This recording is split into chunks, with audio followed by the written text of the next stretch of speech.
Trackwrestling with Pat Smith, the Greco-Roman Pat Smith.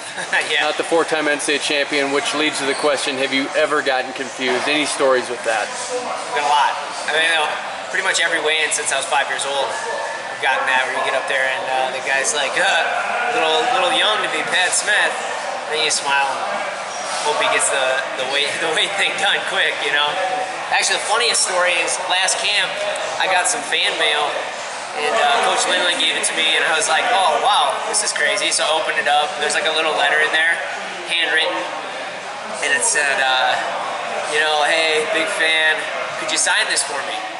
And I took the letter off, and underneath the letter was a black and white photocopied picture of Pat Smith from Oklahoma State. So, yeah, it still follows me around. But my parents, I'm not from a wrestling family, it's just a really crazy coincidence. So have you had that conversation with your parents though? Like, even though you're not a wrestling family, like, hey, here's what's happening. Yeah, they get it. They're like, oh yeah, that guy. But they don't know that much. You know? So, but I was just starting when the four-time NCAA champ posters were coming out, and I'd see him in every wrestling room. It's kind of funny. Why Greco? Why was it something you were drawn to? I think it starts with just a strong foundation of Minnesota Greco. You know, all those guys that were around Minnesota USA Wrestling growing up were Olympians and World Team members and World Team medalists. You know, and I'm actually from Chaska, so I was on the same team as Andy Bezic. When I was in 7th grade, he was a senior, and then he went up to Northern Michigan, so there was an influence there, and he was always around. Always looked up to Andy a lot, and then.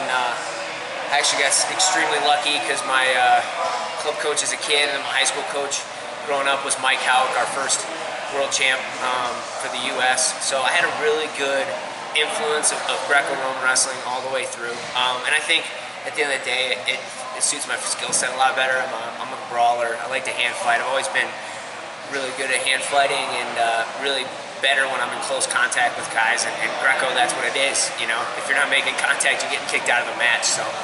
It's chest to chest, mano a mano, and I love the fight. So hashtag, you know, Brandon Paulson. So how much have you learned from Mike Houck? You mentioned first world champion, won it in 1985, and you look at his past, like Maranatha Bible College. He's not like decorated collegiately, but you see he ground it down and made history. What have you learned from him about how you can apply that to your career?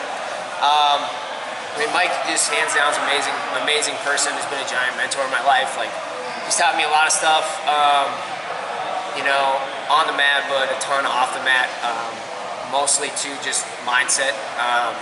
He's instilled for me from a young age that it's all about, you know, maximizing my potential every time I go out on the mat and every time I go out there. It's my job to go out there and give the best and use everything that God's given me, and at the end of the day, you know, results will follow after that, and, you know, that's when I wrestle my best, is when I've focused on that, and you know, Mike's been there all the way around. He's kind of my go-to guy.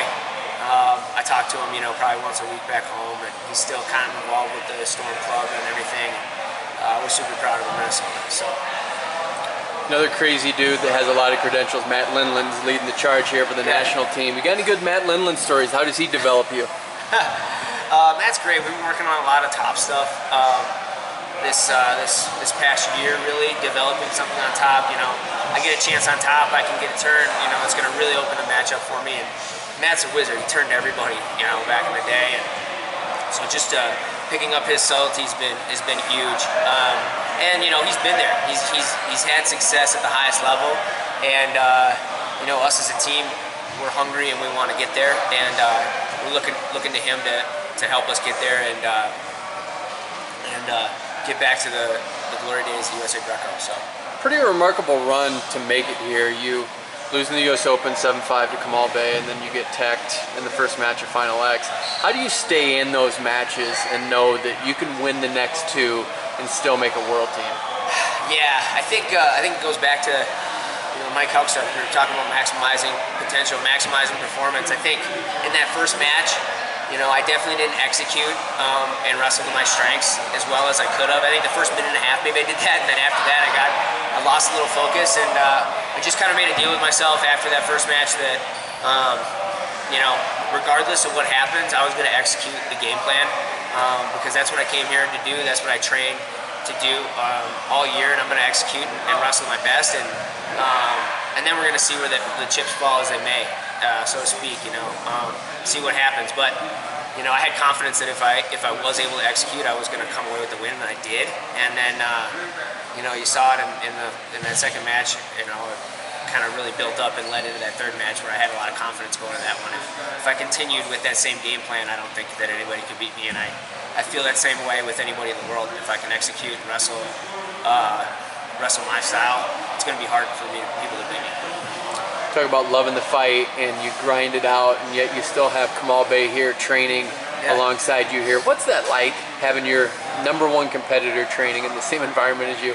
It's awesome. I mean, at this point in the year, we're all Team USA. You know what I mean? And we gotta get the weights qualified for the Olympics, or else no one's going. So we all get that. We're a family. We're here trying to get each other better. My training partner's medal, I feel good about that too. We're all trying to get each other better. Success for USA Greco is success for all of us, and we're trying to build the foundation here for the future. Do you take pride in being part of that great Minnesota legacy in Greco? Definitely, yeah. I mean, there's so much history, and just to be a small part of that fraternity is amazing. The list goes on and on and on of guys, and I'm super proud and humbled to be around those guys, because we've got Brandon Paulson's still in the room. Dan Chandler's been around for 40 years. He's been my coach since I was 14 years old. I first met Brandon when I got pulled in to be Jake Deitzler's training partner in 08 as a high schooler, and was CP's training partner in 12, and so I've been around it for so long, and I'm really glad that I can be a part of some of the success, and hopefully more of the success of Minnesota wrestling. We got Dave Zuniga still coming in too. A lot of the guys still come back in, and if anybody sees this, you're definitely welcome in that Minnesota room. We're going at 5 Monday, Tuesday, Thursday, Friday at the University of Minnesota. So we want everybody back. It's a pretty cool fraternity in Minnesota. Definitely a special thing to be a part of. Do you feel like you benefited from going through the college route, actually wrestling collegiately rather than maybe in Northern Michigan? When I went to college, I wanted to be an NCAA champ. That's what I was going there for, and I did everything I possibly could to do that. And I don't regret those decisions. I obviously didn't have the success that I wanted, but I think I gained a lot from being in that room. We had just some of the toughest SOBs in the country in that room, 4 deep at every weight, and we fought each other every day. We were all pushing each other, and trying to get extra workouts in and pumping. It was a cool culture to be around, for sure. And I definitely learned a lot about that. I learned a lot about myself going through that adversity. I think from a mindset standpoint, I gained a lot from it. I think I soaked as much as I possibly could out of that opportunity, and being around great people like Jay Robinson and Brandon Eggum, Luke Becker, and all my teammates there, that are still even competing, and Tony Nelson and all those guys. It was pretty cool thing to be a part of, even though individually it wasn't what I had hoped to dream for. Why are Greco-Roman wrestlers a different breed? They're different. They're just different. They approach things different. Take us through what that difference is and what that feels like. I don't know. I think it's a smaller, different culture too. With Greco, there's not as many guys training. We can't just hop into a bunch of college rooms and do it. We need each other. So we get close to each other, almost maybe a little too close. Maybe that's part of the different breed. We're forced to think about wrestling a lot differently. I mean, Greco in its sense is it's hard. You got half of the body to work with, so you do have to approach wrestling a little bit differently. It's not so much the Band-Aid approach. You have to have perfect position. You have to attack perfectly. You have to level change perfectly to get to that body a lot of times, and you have to time pressure and everything a lot perfectly. Everything's a lot more subtle, and there's a lot more that goes into it. So yeah, I think we're forced to look at wrestling a little bit differently, just because it's a little bit different of a sport in that way. So maybe that all is an off breed. There's probably a lot of different factors. I don't know, but we're a fun group, definitely. Do you feel ready for the 2019 Worlds? I do. This is the last push. I'm excited. What are we, 3 weeks out here, roughly today, and Last good hard push. Got a lot of great training partners out here in Colorado. I appreciate everybody coming out and giving me good looks here. And then we get to go home for a few days, and then it's Kazakhstan. It came up quick. It always does, but I'm excited. Greco-Roman Pat Smith, thanks for the time. Appreciate it. Thanks.